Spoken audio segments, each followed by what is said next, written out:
Halo, assalamualaikum warahmatullahi wabarakatuh. Sekarang gue lagi ada di hari A. Tadi gue bikin video di atas farm itu lo buat ngebreed, dan sekarang gue sore mau maghrib ini A. Gue baru beli cacing ini, jadi mampir dulu ke farm petani gue.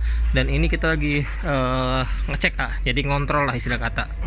Jadi alhamdulillah ini kondisi yang ada di farm petani gue A. Sekarang habis ikannya ludes A, tuh rak botol itu aja sampai 3 meter tuh tingginya, sampai 3 meter ngegunung loh. Bukan ikannya bukan gak ada ikan tapi habis tuh. Itu ribuan botol lebih dari 2000 botol habis. Ini juga kebalik semua tuh, ini kebalik, ini ikan tinggal segini banyaknya. Ini juga udah pada tipis semua ikan, jadi tinggal 10% ikan yang bisa buat dijual, tinggal 10% dari kapasitas 100%. Kalau misalnya full ada di sini satu rak, dua rak nih, gua kasih lihat ya, kita tur lah istilah kata. Ini ada satu rak ini ada 2 tingkat sebenarnya, 1 2 3 di atas bisa 1 2 3 4, ada 4 tingkat. Kalau ini semua full, ini kapasitas ada kurang lebih ada 3000 ekor 3000 ekor ikan. Jadi kalau misalnya 3000 ekor ikan di sini aja, terus ditambah yang di sana toples ini aja kapasitas 1000 toples 1000 toples, ini ada 4 liter, jadi ada 4000 ekor. Terus ditambah botol ini ada 1000, 5000 belum yang di sini satu, di situ juga ada jadi kapasitas di sini tuh lebih dari kurang lebih ada 7000 ekor yang bisa dijual, yang maksudnya yang udah diren. Dan ikan tinggal 10%, artinya udah kejual lebih dari 5000 ekor, hampir 6000 ekor dan ini lebih karena semua ikan di sini udah habis. Karena kenapa? Karena kita ngebreed yang skala besar ini lagi di breeding, tapi ini udah jadi buraya gua kasih lihat ya. Jadi kenapa ngebreednya di sini nggak putus-putus, karena untuk menjaga stok Nah ini ngebreed ada 60 pasang, ini burayak udah bisa berenang bebas. Nah ini akan pindah ke bak kulkas yang di depan ya nih. Nah ini juga sama tuh, ini udah bisa berenang bebas, ini juga usianya udah semingguan, tapi masih ada jantannya tuh, masih ada betinanya malahan belum diangkat, tapi nggak apa-apa, mungkin petani gua lupa.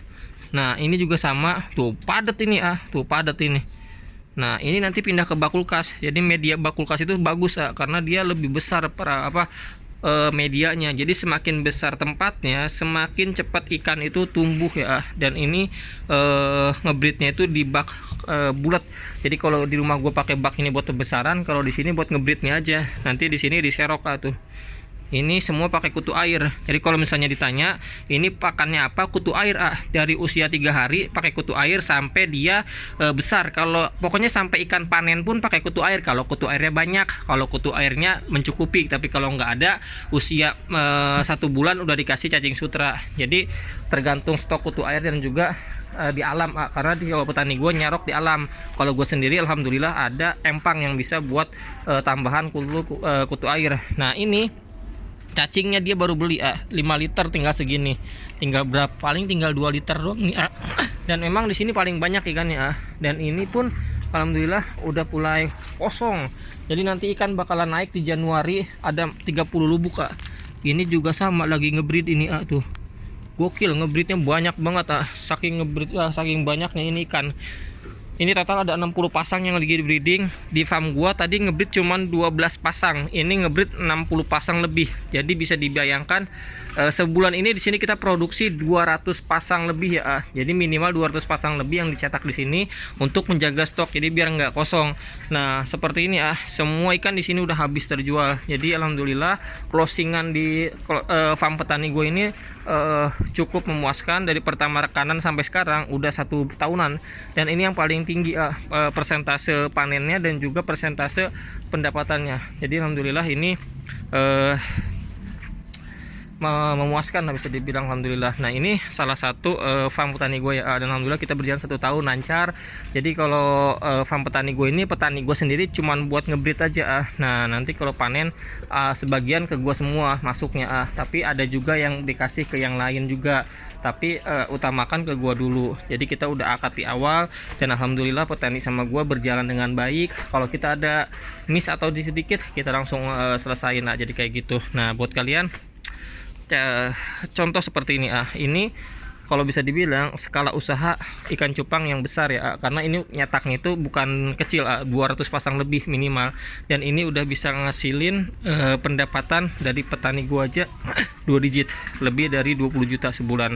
Jadi bisa jadi peluang usaha, karena peluang usaha di ikan cupang tuh banyak banget. Bukan cuma jadi breeder. Kalau ini skala usahanya breeder, breeder ikan cupang, jadi ngebreed. Tapi ini ngebreednya udah ada yang nampung, contohnya gua.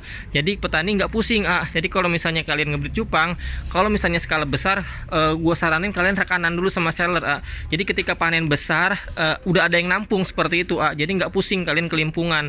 Nah contohnya petani gua, kalau kalian lihat video-video sebelumnya, setiap gua panen gua videoin itu ikan yang masuk ke farm gue ribuan ekor, tapi gue ambil terus, padahal ikan di farm gue banyak, tapi gue ambil terus karena kita tanggung jawab, antara gue dan petani itu tanggung jawab.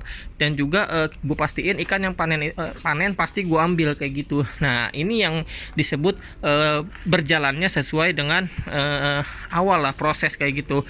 Jadi petani itu nggak pusing nantinya ketika panen besar kalau ikannya panen. Nah buat kalian, peluang usaha di ikan cupang tuh bukan cuma breeder, ada juga jadi seller kayak gue. Cuman kalau gue sendiri ngerangkapnya sekarang jadi seller dan breeder, jadi dua. Kalau misalnya petani gue cuma breeder doang, tapi kalian bisa juga jualan segala macam. Ada jualan ketapang, kalian bisa cek di Shopee gue 50 kilo udah kejual. Bukan cuma 50 kilo, udah ratusan kilo gue jual, lebih dari 200 kilo, 2 kintal gue jual di Instagram. Waktu Instagram gue belum ke banned ya, di Galaxy Koi official, di New, terus di promo support udah gue jual 2 kintal lebih. Dan ini memang potensi di usaha ikan cupang tuh besar banget. Dan memang kalau misalnya kalian jeli terus kalian bisa gali potensinya, itu bisa dapat cuan. Jadi bukan tanpa sebab alasan. Kalau misalnya di ikan cupang tuh pokoknya besar lah kalau misalnya kalian bisa jeli lihat peluangnya. Yang penting marketingnya itu bagus.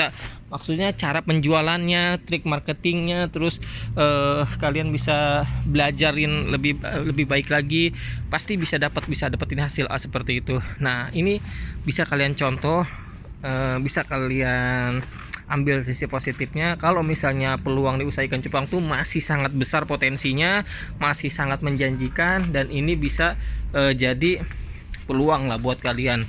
Kalau misalnya usaha di ikan cupang tuh masih ada. Kalau mau nyetak ikan cupang, cetak yang berkualitas seperti ini. Semua ikan yang di sini yang gua cetak di petani ini gua suruh cetak cuma 4 jenis. Yang dicetak di sini cuma jenis yang gua ambil. Artinya ikan yang dicetak di sini ikan yang memang nanti panennya itu masuk ke gua dulu. Jadi nggak pusing nantinya, jadi nggak asal ngebreed di sini. Jadi ikan yang masuk ke sini, yang dicetak di sini sesuai dengan permintaan gua seperti itu. Nah alhamdulillah ini udah ada 60 lubuk lebih yang lagi dicetak, semuanya udah siap dipindah ke depan. Jadi buat kalian, cetak yang berkualitas, karena yang berkualitas itu pasti ada hasil. Nah seperti ini salah satunya. Nanti ini semua bakalan jadi cuan di bulan Ramadan, jadi THR lah ya bisa dia bilangnya. Dan ini udah mau maghrib, gue mau balik juga, petani gue lagi pergi. Jadi buat kalian terima kasih banyak yang udah tonton, jangan lupa like, comment, subscribe. Assalamualaikum warahmatullahi wabarakatuh.